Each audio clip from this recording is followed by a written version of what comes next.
Okay, so we're back on. We were talking about the last show. Yes. Talk a little bit about working with Ernie Kovacs on that show. He was a professional. Edie Adams is beautiful, his wife, and there's not much that I can say about that. You know, I don't know much more than that, really. Oh, hold on one second. Take that question again. I know the white balance has switched a little bit. Oh. Just wanted to get it back to where it was. Okay. Well, it's not much of an answer. Are you ready? Yeah, go ahead. Okay. I'm going to ask you again. Talk a little bit about working with Ernie Kovacs on that show. Okay, well, there was not much to talk about. Well, I mean, he was cool. He was easy to work with, and he didn't have an attitude. Nothing stands out as weird about him or anything like that, or as a kid, you know, or that he put off bad vibes to me as a kid. He didn't. And his wife was beautiful, Edie Adams, of course, and it was a easy, like I said, an easy show to do for me, and one that I felt most comfortable acting in. Could you feel some of the tension? Because some of the other people we've talked to said that they felt that tension that was going on at that time. Yes, yes. I mean, you couldn't help but feel it, and of course I knew it, and you know, they kept things under wraps, you know, on the show, but there was definite big time tension in the air. So what do you think? What was your favorite episode of all the ones you've done? Probably maybe the Maurice Chevalier show. Maybe that. Maybe the Babalu. And maybe the Superman. You have a least favorite? Of all those? Maybe the one where they're moving to Connecticut. Why didn't you like that one? Because that was a time when I was stuttering and forgetting my lines, and the hypnotist had to come in and do his job, and had to go to speech therapy and that kind of thing. So it was kind of a depressing time in my life as a kid. Did the fact that the show, you know, moved even fictionally, was that a piece of it too? Or did that not bother you? It could have been change of scenery. I don't know. I don't know. That's a good question. I don't know. I'll have to delve into that one day. What kind of fan mail did you receive when you were on the show? We love you, Ricky. We love you. You know, just kids, just girls. I went on a tour. They had my own line of clothing. It was Chips and Twigs. It's kid clothing. And it was Little Ricky clothing. And I had my little name on there, Little Ricky. And I went on a tour. And I actually went to the Northeast, Pennsylvania and Philadelphia, all that area. And I'd go to these places, and there would be so many people there just, you know, wanting to see me and stuff, that I'd have, instead of autographs, I would be doing like thumbprints. And that was my big moment there. Did you find a particular group that was your fan base? Girls, young girls. What kind of comments did you get from them? Oh, they loved me, you know. They thought I was the best, you know. They were. Why do you think your character made such an impression on those people in the audiences? I don't know, but there's another group that liked me too, and that was the wannabe drummers. And I hear stories about, you know, drummers nowadays, professional drummers that have said that, you know, golly, you inspired me back then as a kid. I used to love to watch you play, you know, and that to me is kind of cool. But what was your question? That was basically you know, who was your fan base. Do you attend the Lucy events today? Yes, I do. And what is the reaction now to you? Same thing. Just I mean not the same thing, but just people love the fact that I was Little Ricky, and this, you know, this is really Little Ricky, and we you know, enjoyed seeing you, and just you know, I'm just part of their family because they watch these things over and over again, and they buy the videos and the DVDs, and now and their kids have watched it, and you know, generations upon generations have watched this show, and it's just passed on down from grandma to great grand, from great grandma to. So yeah. What's a question you most often get asked about that? How is Lucy? That's the overtime. That's the overall question that I get, and that's a hard one to really answer. You know, it really is. Do you sort of have a stock answer at this point, or? Yeah, you could say she was great. She was incredible. I mean, she's a talented woman. She's, you know, very no one like her, you know, and very passionate. Very she could be testy.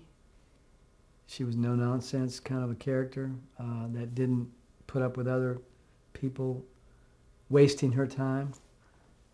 You know, that kind of thing. But that's not really an answer. I'm sorry. What about the characters of Lucy and Ricky? How come they're still considered, you know, America's most beloved TV couple? Well, because they were really married in real life, and people wanted them to really be the Ricardos. And as the Ricardos, they weren't really who they were in real life. And there was a whole different, you know, dynamic going on. Although parts of their character was, in their love life, was in reality like they were. But they never got to show that much in real life. I mean, they never brought that out as much. It was mostly difficulties in their marriage, you know. But I think people just really loved Lucy. They loved the character of Lucy. They loved. She's like a lot of women out there that are actually like Lucy. Lucy wasn't like that in real life. She played a character like that. She must have known somebody like that she could play, and so she did it, and she did it good. What about the character of Ricky? Well, he was just a straight man for Lucy, and he was a great straight man. People don't give him enough credit for that. I love his reactions to her when she's doing something really crazy. I mean, I think he's just he's brilliant, you know. He's just, and he's kind of like Jackie Gleason was on The Honeymooners. I mean, it had that kind of breezy kind of a way. And I've heard that Jackie would do a lot of improv, and he wouldn't stick to his lines, but you know, sort of generally sticking to his lines, but yet seemingly it would be like it was written, you know. It's perfect. And Desi was a professional. He was a musician. He was an entertainer, and he was kind of a multifaceted type of individual behind the scenes and all that. Lucy was like Elvis or something, you know. There's Lucy and there's Elvis, you know. We should also mention a few words about Fred and Ethel, those characters, what they brought to the show. Well, they sort of rounded it out with the everyday kind of man, everyday people. Lucy and Ricky weren't necessarily everyday. Ricky wasn't. They were in some aspects, but they weren't. Fred and Ethel were the buddies, you know. They were the next door neighbors. They were the stereotype, you know, sort of my uncle, my aunt type, Uncle Fred, Uncle Ethel, you know. And I think just people just enjoyed the relationship between the Ricardos and the Mertzes, and they played cards together. They watched television together. They'd go out together. They'd fight together. So it was just very close relationship. What do you think is the legacy of I Love Lucy? I think that it'll always be a show that people love and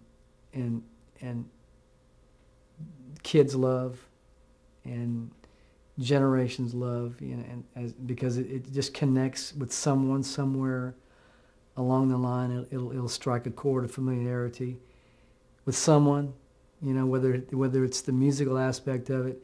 the Lucy show had different. It's like a variety show. I mean, you had music, you had singing, you had drumming, you had dancing, you had craziness, you had you had plots, you had schemes. So you had all that going on in there, which not a lot of shows today have that kind of stuff. Even the great shows like Steinfeld.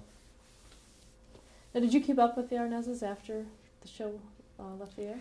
Yeah, I actually spent more time with them after the show ended because of my friendship with their children. Okay. Did you see Lucy and Desi often before their deaths? Not a lot. I did see Lucy on one of her birthdays. I was playing with a band, and I was in Los Angeles at the time, and it was her birthday, Lucy's birthday. And my sister, who lives in California, wanted to see Lucy, and she said, "Well, let's go over to her house." I said, "Well, I just can't just walk into her house and go see Lucy, you know." So my wife and my daughter was with us. She was about 3 years old at the time, Tara, and so they talked me into going over there. So I said, "Well, okay, I guess I can go and ask for Desi Jr. Tell him that Keith came by, my friend, my good old friend." And so we drove up to the house, and all these fans are out there, and of course there's always people taking pictures and those kind of people out there. So I got out of the car, walked to the door, knocked on the door, and the maid came, and she didn't speak English, and she acted like nobody was there. So I said, "Okay, great." I went back to the car. They said, "Well, at least you could have wrote a note or something and tell them you were there." So I said, "Okay, you're going to make me do this again." So wrote a note and said that it was Keith, and that tell Desi I came by or whatever. So I backed out of the car, started backing out of her house, and here comes Lucy just running out of the house and waving her hands like this, and she's just like, "Come on back," and so she's waving us back, and all these fans are going crazy by this time because here comes Lucy out of the house. And I was driving back into, hurriedly into her driveway, and one of the fans is knocking on my window, telling me to roll my window down. I said, "What is it?" Like this crazed fan. "Who are you?" I said, "I'm Little Ricky."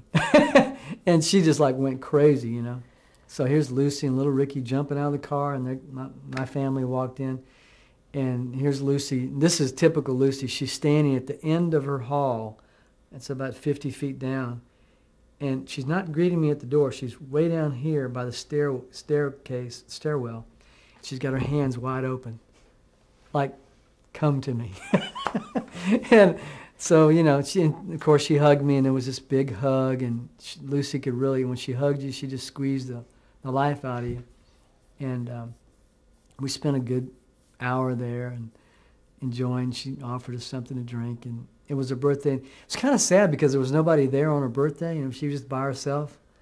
And I thought it was really a really kind of a God thing. We were there, and my daughter sort of, she kept talking the whole time, Tara, and she said, "Man, she must have a vocabulary of 2,500 words or something," because she just kept on talking, and it was just cool. She said, I'm hearing a lot of good things about you, and hear that you're doing well, and proud of you," and so it was good. Let's move on to the work that you did after I Love Lucy. Did you want to continue acting at that point? No. Oh, you mean after the Lucy show? Mm-hmm. No, I really didn't, because my dad would make me go on interviews. I went on The Sound of Music and The Music Man. I auditioned for those. I almost got The Sound of Music. I pretty much was in the last decision making, but I didn't get that. I'm glad I didn't get that, because I wouldn't want to be on that show. Lucy's enough. Lucy's enough. But that was a great show. I loved The Sound of Music. I thought it was fabulous. First time I saw it was great. Now, was your father very interested in you continuing your career? He was. At that point, and then I did the Andy Griffith Show. Did you feel pressure at that point? Did you feel pressure to continue acting? Yeah, it was like, I don't want to do this, but I kept wanting to have to do that, It was kind of expected of me. You know, I was an actor. Once an actor, always an actor, sort of thing. And so I just went on interviews and did. I did the Route 66 show. I did the Bill Dana show, the Hazel show, Farmer's Daughter. What kind of characters were you playing? I don't even remember. I mean, in the Route 66, it was a little Mexican boy in Cordova. I think it was The Road to Cordova. That was the episode. And we shot it on location in Santa Fe. And I do remember the hotel I stayed at. My aunt went with me, and I remember buying some turquoise rings out there in the lobby, and it was kind of cool. But, and I was on, I think it was Farmer's Daughter with Davy Jones and the Monkees. And that was kind of cool because he was telling us about a show that he was going to be doing that was kind of a Beatle, based on the Beatles. And so that was kind of cool seeing him. You also were on the Lucy show, weren't you? Or did you were doing something with a band at that point? Yeah, we Desi and I would do the warm up for the Lucy shows. So we play. I play the drums. We played drums, and I would play, and he would play, and we'd get introduced as Little Ricky and Desi Arnaz Jr. And then we'd go watch the show in the audience. Did you have a formal relationship as a band for that, or? Well, we did have a band for a short time, and we were actually on the Dinah Shore show. Played on that, but it didn't do much. It just kind of wasn't that much of a market at that time when the Beatles were coming out for a Dixieland band. And you actually appeared on the Lucy show too. Is that correct? Did I really? I don't remember that. One episode. I really don't remember that. I'm sorry. Okay, let's move on to the Andy Griffith Show and how you were cast in that. I think I went to the audition and they said, "Fine, you're Johnny Paul Jason." Was there any conflict in terms of the producers not wanting people to recognize you as Little Ricky? Was there a lot to changing the character to? No, I don't think so. They weren't really concerned about that. What describe the character of Johnny Paul Jason? Johnny Paul Jason is well, the show characterized him as this kind of guy who sort of knew all these little facts, you know, these things about if you put a penny on all these weird facts, you know, if you put a penny on the railroad, what's going to happen to it? Is it going to smash? Or I mean, just kid stuff, but kind of like the sage, you know, of the kids on the Andy Griffith Show. But my character never did turn into that. When I came on the show, I was just kind of one of his buddies and one of his friends and that kind of thing. He was just a normal kid from Mayberry, and I do all these Mayberry festivals and stuff. I've done a number of them. I did a show with Don Knotts before, and it's just people really love that show. That show is almost like if you're on that show, it doesn't matter who you were or what you were on that show, you're a part of Mayberry forever. I mean, you're in their minds. You're there. You're a Mayberryite. How did the experience of acting in that sitcom compare to the I Love Lucy experience? Completely different. It wasn't shown in front of a live audience, so it was just cameras and like a movie type thing with one camera deal. Very laid back. Andy Griffith's show was very much like their characters. They were really nice to work with. Played checkers with the makeup man back there, and played guitars and sung songs, and just kind of cool, you know. Ron and I played catch. We went eat hamburgers together at the commissary and hung out. Talk about performing with Ron Howard. He was, you know, it was fun. It was. I mean, it was good. It was. There was even back then there was a dynamic around him where you could see the director in him, you know, even as a kid. But he used to look up to me because I was older than him, and of course our teacher was Catherine Barton, who taught me as Little Ricky on the show earlier. And so she would always tell him about me and her times with me. And so he'd kind of, before I got on the show, he'd kind of knew who I was and that kind of thing. So he always looked up to me and wanted every time for the writers to write me in a part so he can play with me, you know. I guess that was his favorite guy to be on the show. And but you could always tell there was a dynamic, and we suggest to the director, you know, how about saying the lines like this or this way, which you wouldn't do on the Lucy show, or the I Love Lucy show. So at that point, anyway, it was more of a laid-back kind of. Of course, they called me Richard. The assistant director would call me Richard, and I hated that. You know, they wouldn't call me Keith. Did you get a good chance to get to know Andy Griffith? Just on the show. I mean, just he was nice. You know, basically, do your part. You know, just. And Don Knotts, did you get a chance to work with him at all? Yeah, I mean, we did one episode. Well, I mean, I did a bunch of episodes, about 12, but we did one where it was a history lesson or something like that, and so Andy's telling us the benefits of history and how great history and how exciting and cool history is, and so Don is typical. Don, he gets in with his kids, and I mean, he's going like, "Tell us again, Andy. Tell us the story again." And he's like right there with us, you know. And so it was just really, I mean, he was hilarious. I mean, he wasn't hilarious off the set as much as he was on the set. I mean, he was just like Lucy. He was that character, but isn't that character in real life. Did you get a chance to work with Frances Bavier? Oh yeah. She stayed a lot to herself in a dressing room, and was, you know, she did her job professionally, and she was very not real friendly. I mean, she was friendly on the set, but just kind of kept to herself a lot. Do you have a favorite moment from the show, a favorite memory that you have from working on that show? I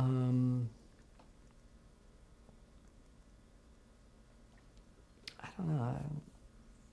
Not really. Any episodes stand out for you out of the 12 that you did? Well, there was a one that we went to the fair, and the guns were crooked, the rifles were crooked, and that was a fun show. They were all fun. I mean, you know, anytime you could be with a bunch of boys and actually kick around with them on the set, that was fun. You know, you could have somebody to bounce things off of, you know, instead of just a bunch of adults, you know. So that was fun. Now, were you going to school at the time? Yeah, I went to school in the Valley, and then when I was working in Hollywood, I would have the 3 hours of school on the set. Was that hard to go back and forth? Yeah, kind of hard, yeah, because you'd have to. But I mean, the schools in the Valley, my regular school would make, you know, arrangements for that. You know, they wouldn't love it. You know, the brothers at Notre Dame High School where I went didn't love it, but they accommodated us. Now, what did you do after the Andy Griffith show? Well, after the Andy Griffith show, my parents separated, and we moved back to Louisiana, which is where I came from. How'd you feel about that? Oh, that was just devastating. You know, my parents separating, and that whole thing was just a complete, like, atom bomb. Just was blown up, and my whole life was destroyed, and my little world was gone, you know. And so we moved back to Louisiana, and back in Louisiana, of course. How old were you? 15. I left all my friends back in L.A. and moved to Louisiana. It was a complete different culture, different whole set of things that I had to fit in with. And then the fact that my parents separated was another thing that that really I was ashamed about, you know, because back then, you know, there wasn't a lot of, people didn't really talk a lot about divorce, you know, and stuff. I mean, there was divorce and stuff, but I mean, it just was something that, you know, my mother had to get a job. She was a housewife. We had to live with our aunts and uncles who took care of us and provided for us. And if it wasn't for them, I mean, we really wouldn't have been able to survive. My dad remarried. He had an affair with a lady at another studio, whom today I love, and we have a good relationship and stuff. But at the time, it was really devastating for me to have to change and to move into another state and to move in with another set of friends and try to fit in with people. And back in those days, that was 1966.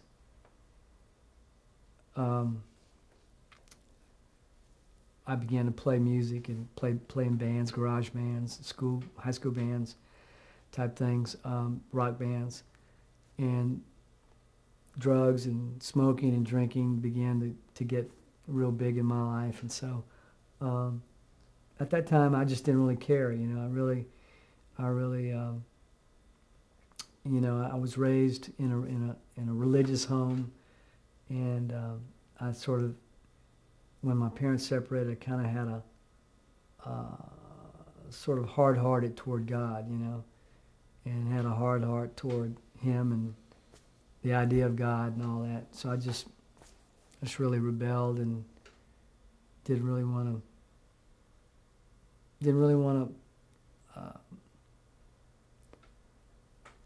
care about myself at that point, you know. What did you want to do with your life? Did you know? I had no earthly clue. I mean, I really just was taking life at one minute to another, you know, I didn't really have plans. I didn't have any visions of anything. I mean, I wanted to play and to make it, you know, in a rock band type thing. But I didn't really have much stability and much foundation of you know, a firm foundation in my life. I had none of that, especially when my parents separated. Now, when you moved to Louisiana, did people know who you were? Yeah, they did. Was that a help or a hindrance, you think? I thought it was a hindrance.